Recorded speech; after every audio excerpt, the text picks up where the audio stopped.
The night of November 13th, 1942, off Guadalcanal, Commander Thomas Stokes stood on the bridge of the USS Fletcher and watched something that shouldn't have been possible. His destroyer, barely 6 months old, was closing at 32 knots toward a formation of Japanese warships that included battleships and heavy cruisers, ships that outweighed his Fletcher by factors of 10 or more. Ships whose main guns could punch holes through a destroyer at ranges where the Fletcher's 5-inch guns would barely scratch paint. Every principle of naval warfare said this was suicide. Destroyers were scouts, screening vessels, torpedo platforms that attacked under cover of darkness and then ran. They were not supposed to charge directly at capital ships in a gun duel. But Commander Stokes had something the Japanese didn't. Mounted atop his director, invisible in the darkness, was a radar set that could track enemy ships at ranges where Japanese lookouts were still straining to see anything at all. His fire control system could put shells on target in conditions where Japanese gunners were firing blind. And his orders were clear: close with the enemy and engage. What happened in the next 2 hours would begin to answer a question that would haunt Japanese naval officers for the rest of the war.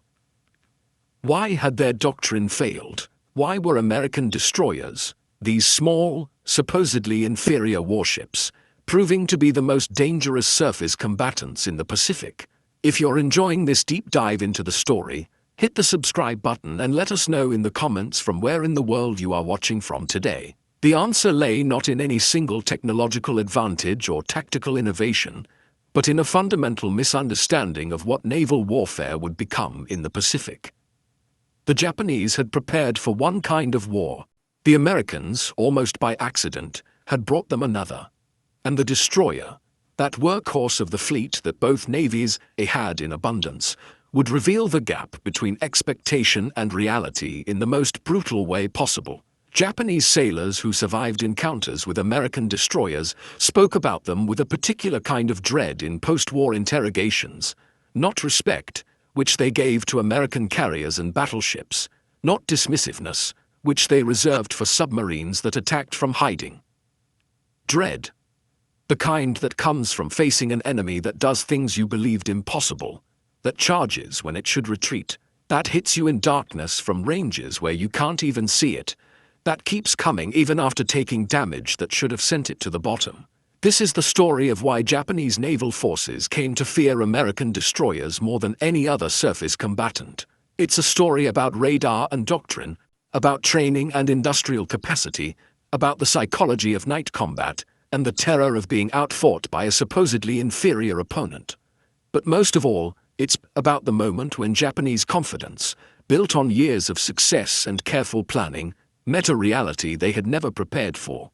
To understand why American destroyers became such a source of dread, you have to understand what the Japanese expected from naval warfare in the Pacific. Their entire doctrine, refined over 2 decades between the wars, was built on specific assumptions about how modern sea battles would be fought. These assumptions were not random. They were based on careful study, extensive training, and real combat experience. They were also about to prove catastrophically inadequate. The Imperial Japanese Navy in 1941 was the product of deliberate, thoughtful planning. Japan had studied the lessons of World War I, where the great battleship fleets of Britain and Germany had met at Jutland in 1916. The Japanese had been allies of Britain in that war, and their observers had watched carefully. They had noted that the decisive moment in naval warfare came when the main battle lines engaged, when battleships dueled with battleships at ranges of 15 to 20,000 yards. Everything else in the fleet existed to support that moment. Destroyers, in this doctrine, had specific roles. They screened the battle fleet against enemy destroyers and submarines. They launched torpedo attacks, preferably at night when they could close unseen to effective range. And critically, they were expendable. The destroyer was a sacrificial piece in the chess game of fleet action. Its job was to damage enemy capital ships enough that your own battleships could finish them off. If destroyers were sunk in the process, that was acceptable. They were cheap compared to battleships. This doctrine shaped everything about Japanese destroyer design and training. The Japanese developed the Type 93 torpedo, known to the Allies as the Long Lance. It was an extraordinary weapon, 24 inches in diameter, carrying over 1,000 pounds of high explosive, it could reach ranges of 22,000 yards at 48 knots or 40,000 yards at 36 knots. These weren't theoretical numbers. These were verified capabilities tested in countless exercises. The long lance was oxygen-fueled, leaving almost no wake, making it nearly impossible to spot at night. Japanese destroyer crews trained relentlessly in night combat. They practiced visual recognition of ship silhouettes until they could identify vessel types in seconds. They drilled on rapid torpedo reloading. Some Japanese destroyers could reload their torpedo tubes at sea, a capability American destroyers lacked. They perfected the technique of launching torpedoes in coordinated spreads, with multiple destroyers firing simultaneously to saturate an area with warheads. And in the early months of the Pacific War, this doctrine worked brilliantly. On the night of August 8 to 9th, 1942, off Savo Island near Guadalcanal, a cooked Japanese cruiser force demonstrated exactly what their night fighting training could accomplish. Vice Admiral Gunichi Mikawa commanded a force of 7 cruisers and 1 destroyer. They approached the American and Australian forces screening the Guadalcanal landings. The Allied force had superior numbers: 6 heavy cruisers, 2 light cruisers, and 8 destroyers. The Japanese had no radar. The Allied ships had primitive radar sets, though the operators were still learning to use them effectively. But the Japanese had something more valuable: superbly trained lookouts and years of night combat drilling. At 1:33 in the morning, Japanese lookouts spotted the Allied picket destroyer USS Blue. The Japanese column passed within a few thousand yards of Blue without being detected. Blue's radar, if it was operating, failed to pick up the Japanese ships. Her lookouts, untrained in night vision techniques the Japanese had perfected, saw nothing. At 1:38, Japanese lookouts spotted more ships: the heavy cruisers USS Chicago and HMAS Canberra, along with destroyers USS Patterson and USS Bagley. Admiral Mikawa ordered his force to prepare for action. Torpedo crews moved to their stations. Gun crews loaded armor-piercing shells. The range closed to under 5,000 yards. The Allied ships still hadn't detected the Japanese. At 1:43, the Japanese opened fire. Star shells burst above the Allied formation, illuminating the targets. Within seconds, torpedoes were in the water, and main battery guns were firing. The engagement was brutally one-sided. Canberra took 24 hits in less than 2 minutes. She was dead in the water, on fire, her captain killed. Chicago took a torpedo hit but managed to survive. Patterson spotted the Japanese and tried to sound the alarm, but by then it was too late. The Japanese column swept past the southern screening force and turned north toward the second group of Allied cruisers: USS Vincennes, USS Quincy, and USS Astoria. These 3 heavy cruisers were completely unprepared. Some of their crews were still at sleep stations. The Japanese attacked at ranges under 5,000 yards with guns and torpedoes. By 2:15, all 3 American cruisers were sinking or abandoned. Over 1,000 Allied sailors were dead. The Japanese had suffered minimal damage, with fewer than 60 casualties total. Savo Island was a catastrophe for the Allies, and a validation of everything the Japanese believed about night combat. Their training worked, their tactics worked, their torpedoes worked devastatingly well, and the Americans, despite having radar and superior numbers, had been utterly defeated. Japanese naval officers studied the battle reports with satisfaction. This confirmed their doctrine: night combat, aggressive tactics, superior training, and the long lance torpedo gave them a decisive advantage. American forces might have more ships, might have better industrial production, but in actual combat at night, Japanese destroyers and cruisers would dominate. What the Japanese didn't know, couldn't have known in those first months after Savo Island, was that the Americans were already solving the problem, not through better training or superior tactics, but through technology that would fundamentally change the nature of naval combat. The solution was radar fire control, and it would turn the destroyer from a screening vessel into the most dangerous surface combatant in the Pacific. American destroyers in 1942 were being fitted with the Mark 37 gun director system.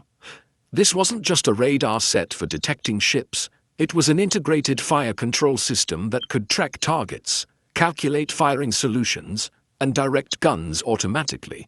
The Mark 37 consisted of a director mounted high on the ship, usually on a platform above the bridge, containing a radar antenna, optical rangefinders, and the mechanical computers that solved the gunnery problem. The radar component could detect surface targets at ranges exceeding 20,000 yards under good conditions. More importantly, it could track targets continuously, providing range, bearing, and speed information directly to the fire control computer. The computer, a mechanical analog device of remarkable sophistication, calculated the necessary gun elevation and bearing to hit a moving target. It accounted for own ship's speed and course, target speed and course, wind, and even the rotation of the Earth for long-range shots.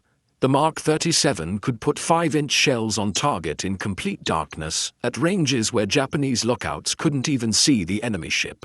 It could maintain fire control through smoke, rain, or any other condition that blinded optical systems. And critically, it could do this while the firing ship was maneuvering at high speed. Japanese gunnery doctrine relied on stable firing platforms. You slowed down, steadied your course, and then fired. The Mark 37 let American destroyers fire accurately while charging at 30 knots or more. The 5-inch 38 caliber gun that armed American destroyers was itself a remarkable weapon. It had been designed in the 1920s as a dual-purpose gun, capable of engaging both surface targets and aircraft. The 38 referred to the barrel length, 38 times the bore diameter, or 190 inches total. Each gun could fire 15 to 20 rounds per minute, depending on crew training and conditions. The shells weighed 55 pounds for high-explosive rounds and 54 pounds for armor-piercing. A Fletcher-class destroyer, the standard American destroyer design from 1942 onward, carried 5 of these guns in single mounts. 3 were mounted forward, 2 aft. With all 5 guns firing, a single Fletcher could put 75 to 100 rounds per minute downrange. The shells weren't large enough to seriously damage battleships or heavy cruisers under normal circumstances, but they were devastating to destroyers, light cruisers, and any other lightly armored target. And when directed by radar fire control, they hit with uncanny accuracy. But the real revolution wasn't just in hitting targets, it was in what radar fire control did to the psychology of naval combat. Japanese doctrine assumed that night combat meant close-range chaos, where training and aggression determined outcomes. American destroyers with radar could engage at ranges where the Japanese couldn't effectively return fire. They could maintain distance, pounding away with 5-inch guns, never closing to the torpedo range where Japanese destroyers excelled. Japanese commanders had prepared for brutal close-range melees. What they encountered instead was an enemy that could see them when they were blind, that could hit them from distances where their own weapons were ineffective, and that fought with a methodical precision that rendered Japanese training advantages irrelevant. The psychological impact was profound. You couldn't out-train radar. You couldn't out-aggress a weapon system that hit you before you knew it was there. The first full demonstration of what American radar fire control could do came in the early hours of November 13, 1942, in the waters off Guadalcanal. This was the first night of what would be called the Naval Battle of Guadalcanal, and it would be chaos. But within that chaos, American destroyers would demonstrate capabilities that shocked Japanese commanders who had grown confident after Savo Island. Rear Admiral Daniel Callahan commanded a force of 5 cruisers and 8 destroyers. His mission was to intercept a Japanese bombardment force headed for Guadalcanal. 2 battleships, 1 light cruiser, and 14 destroyers under Vice Admiral Hiroaki Abe. The Japanese force was vastly more powerful. The battleships Hiei and Kirishima each displaced over 30,000 tons and carried 14-inch main guns. But Callahan's destroyers had radar, and more importantly, they had commanders who were learning how to use it. At 1:24 in the morning, the radar on USS Helena, a light cruiser, detected the Japanese force at 27,000 yards. The American formation was in disarray, ships scattered across several thousand yards of ocean. Callahan's tactical plan, based on pre-radar doctrine, had already fallen apart, but his destroyers could see the enemy even in the pitch darkness. The Japanese, despite their superior night vision training, saw nothing yet. The American formation closed on the Japanese. Range dropped to 14,000 yards, then 10,000. The Japanese still hadn't detected them, not because of poor lookouts, but because American ships were approaching from an unexpected direction, and the Japanese weren't searching that sector carefully. At 1:41, with range down to under the 5,000 yards, Japanese lookouts finally spotted the American force.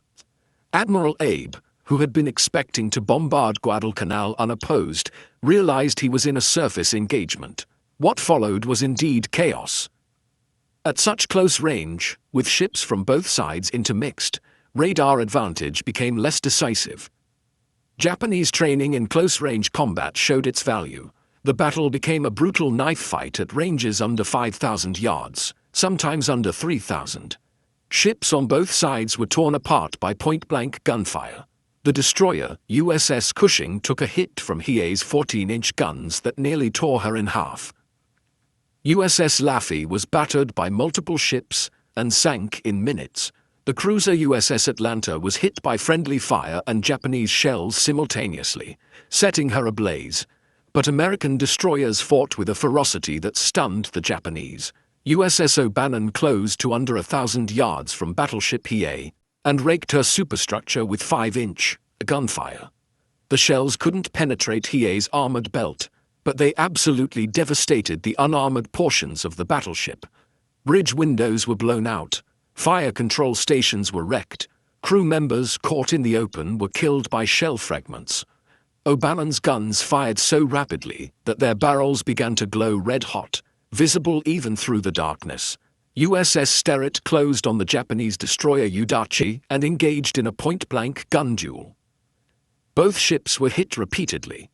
Sterett's forward guns were knocked out. Fires broke out on her deck, but she kept firing with her remaining guns until Udachi, torn apart by 5-inch shells, lost power and drifted dead in the water. The Americans lost 2 destroyers sunk and 4 damaged in the engagement, but they had accomplished something unprecedented. They had turned back a Japanese bombardment force that included battleships, and critically, they had inflicted damage on Hiei severe enough that the battleship, unable to make full speed, was caught by American aircraft the next day and sunk. If you find this story engaging, please take a moment to subscribe and enable notifications. It helps us continue producing in-depth content like this. Japanese after-action reports from the battle reveal a disturbing pattern. Officers noted that American ships seemed to know where Japanese vessels were before Japanese lookouts could spot them. They reported that American gunfire was unnaturally accurate for night combat conditions. Several reports mentioned that American destroyers fought with what seemed like reckless aggression, closing to ranges where destroyers should be vulnerable, but somehow surviving to inflict disproportionate damage. What they were describing, without understanding it, was the combination of radar advantage and a new American tactical doctrine. Destroyers didn't just screen the fleet anymore. They attacked. The naval battle of Guadalcanal in November 1942 marked a turning point, but the full implications took months to develop. American naval commanders were learning what their radar-equipped destroyers could do. More importantly, they were discarding pre-war doctrine that treated destroyers as expendable screening vessels. A new tactical philosophy emerged, the destroyer as primary combatant. This shift was revolutionary. Pre-war American doctrine, like Japanese doctrine, viewed battleships as the decisive weapons. Destroyers existed to support them, but radar changed the calculus. A destroyer with fire control radar could engage targets at ranges where battleships' superior armor and firepower mattered less. Destroyers were faster, more maneuverable, and now, with radar, they could hit what they aimed at in any conditions. And America had a lot of destroyers. The Fletcher-class destroyer program represented American industrial capacity at its most impressive. The first Fletcher, USS Nicholas, was commissioned in June 1942. By the end of the war, 175 Fletcher-class destroyers had been commissioned. This wasn't spread over years. Peak production saw new destroyers joining the fleet at a rate of multiple ships per month. Some shipyards were completing destroyers in under 6 months from keel laying to commissioning. Each Fletcher displaced 2,300 tons standard, 2,700 tons fully loaded. They were 376 feet long with a beam of 39 feet. They could make 37 knots at flank speed. Their range was 6,500 nautical miles at 15 knots, giving them operational flexibility across the vast Pacific. Crew complement was 373 officers and men. But the numbers that mattered most were the weapons. 5 5-inch 38 caliber guns in Mark 30 mounts, 10 21-inch torpedo tubes in 2 quintuple mounts, depth charge racks and projectors for anti-submarine warfare. And most critically, the Mark 37 gunfire control system with its radar director. Every Fletcher-class destroyer was built from the keel up with radar integration. The directors were mounted high, giving them clear fields of view. The wiring for radar and fire control systems was designed into the ship, not added as an afterthought. American destroyer crews trained differently than their Japanese counterparts, where Japanese training emphasized visual recognition and rapid manual torpedo firing. American training focused on radar operation, systematic fire control procedures, and damage control. American destroyers carried repair equipment and trained damage control parties that could patch holes, fight fires, and keep ships operating even after taking significant hits. Destroyers, designed for aggressive torpedo attacks where speed mattered more than survivability, had minimal damage control capabilities. The tactical employment differed as well. Japanese destroyers typically operated in homogeneous groups, all destroyers or destroyers with cruisers. American destroyers increasingly operated as independent hunters, either alone or in small groups of 2 or 3 ships, with radar giving them situational awareness and 5-inch guns giving them hitting power. American destroyer commanders were encouraged to show initiative, to seek out enemy ships, and engage them aggressively. This created a paradox that Japanese commanders struggled to understand. By doctrine and design, Japanese destroyers should have been superior in night combat.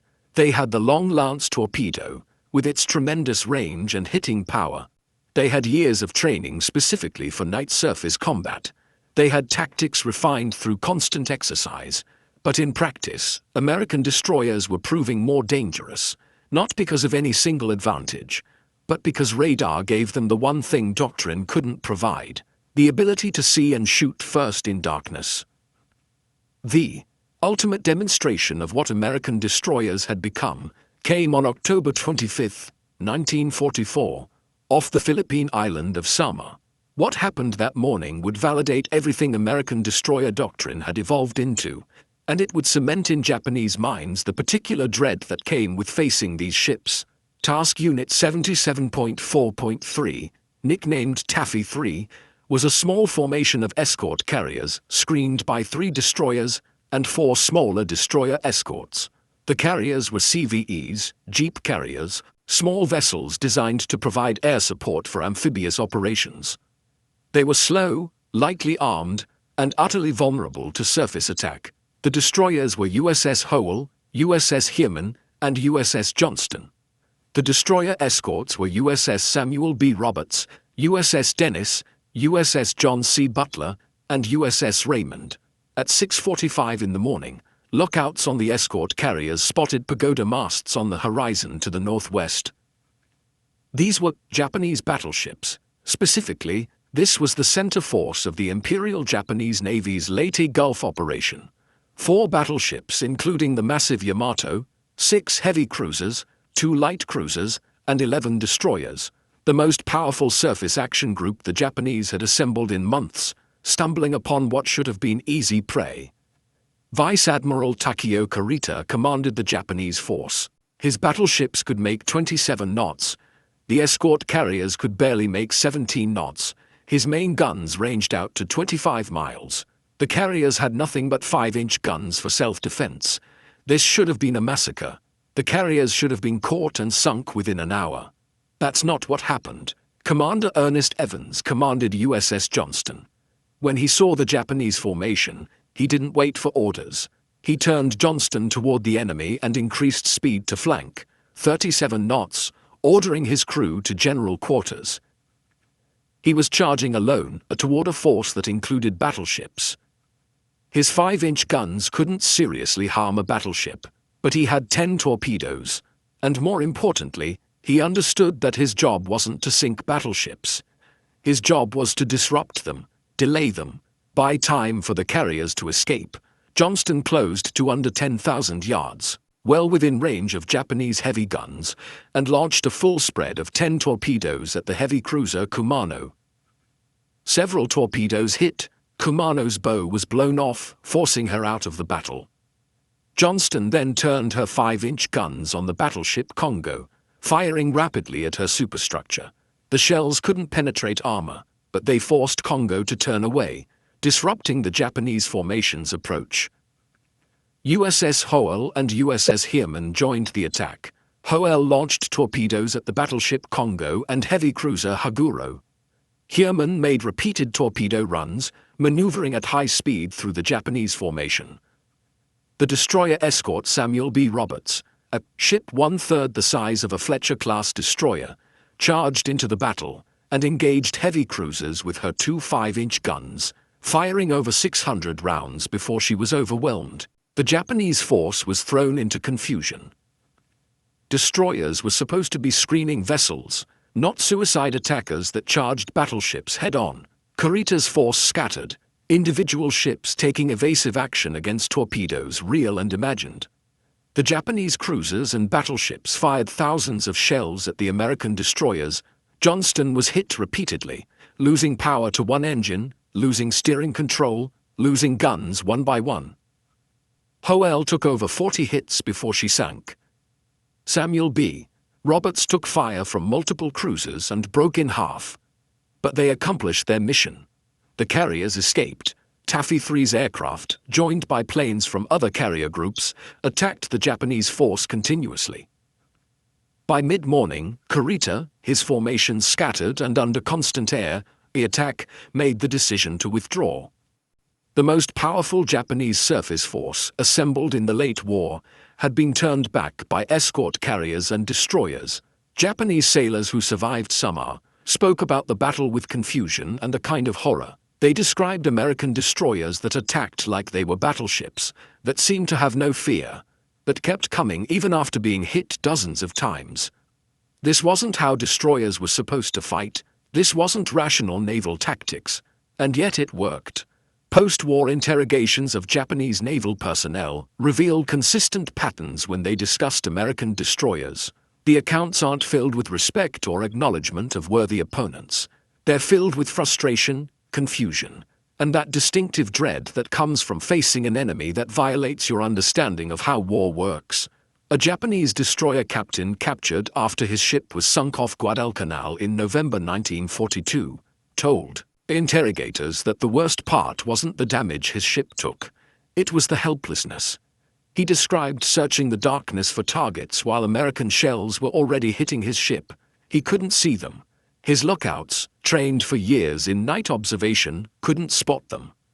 The radar his ship didn't have made all his training irrelevant. Another officer, from a cruiser sunk during the Battle of Kolombangara in July 1943, described American destroyer tactics as incomprehensible. The destroyers would approach at high speed, launch torpedoes from ranges his own destroyers could match, then turn and retreat while maintaining continuous fire with their main guns. Japanese doctrine called for closing after launching torpedoes, engaging in a gun duel at point-blank range. American destroyers refused to do this. They used their radar to maintain optimal range, pounding Japanese ships with 5-inch fire while staying outside effective return fire range. The psychological impact went deeper than tactical frustration. Japanese naval doctrine was built on certain assumptions about courage and proper warrior behavior. Charging into close range was brave. Maintaining distance and using technological advantage to avoid close combat was not. Yet the Americans won. Their tactics, which seemed cowardly by Japanese standards, resulted in sinking Japanese ships while preserving American ones. This created a cognitive dissonance that Japanese officers struggled to resolve. One captured officer, who had survived 3 separate engagements with American destroyers, told interrogators that he had come to hate American destroyers specifically because they made his training worthless. He had spent years perfecting night combat techniques. He had drilled endlessly on torpedo firing procedures. He knew the silhouettes of every American ship class. None of it mattered when the enemy could see him in complete darkness and hit him with gunfire before he even knew they were there. The material reality reinforced the psychological burden. By 1944, American destroyers were being produced faster than Japanese shipyards could build anything. Japan launched approximately 38 destroyers from 1942 through 1945. The United States launched over 300 destroyers in the same period. The numbers were overwhelming. Every destroyer Japan lost was irreplaceable. Every American destroyer sunk would be replaced by 2 more within months. Japanese destroyer crews knew this. They knew that each battle reduced their fleet while the American fleet grew larger. They knew their ships lacked radar, lacked the fire control systems that made American gunnery so effective, lacked the damage control equipment that let American destroyers survive hits that would sink Japanese ships. They knew their long lance torpedoes, once their decisive advantage, were now a vulnerability. The oxygen fuel system was dangerous, prone to sympathetic detonation if hit. American explosives could set off the oxygen cylinders, creating secondary explosions that tore ships apart. The dread came from knowledge, not ignorance, not lack of experience, but clear-eyed understanding that they were fighting with inferior equipment against an enemy with unlimited replacements. Japanese destroyer crews in the final year of the war knew they were going to lose. The question was just how many of them would die before the inevitable end. When the war ended in August 1945, the Imperial Japanese Navy had been annihilated. Of the approximately 130 destroyers Japan had at the start of the war, 134 had been sunk. Some of these were newer destroyers built during the war, replacing losses. The mathematics are stark. Japan lost more destroyers than it started with. The United States Navy had grown from 171 destroyers in December 1941 to over 800 by August 1945. The battles where American destroyers proved decisive are numerous. At Cape Street, Georgia in November 1943, American destroyers using radar surprise tactics sank 3 Japanese destroyers without loss. At the Battle of Empress Augusta Bay in November 1943, American destroyers disrupted a Japanese cruiser force, sinking 1 cruiser and damaging 3 more. At the Battle of Vela Gulf in August 1943, 6 American destroyers ambushed 4 Japanese destroyers at night, sinking 3. The pattern repeated across the Pacific. Japanese forces grew to expect that engagements with American destroyers would result in disproportionate losses. The psychological impact was measurable.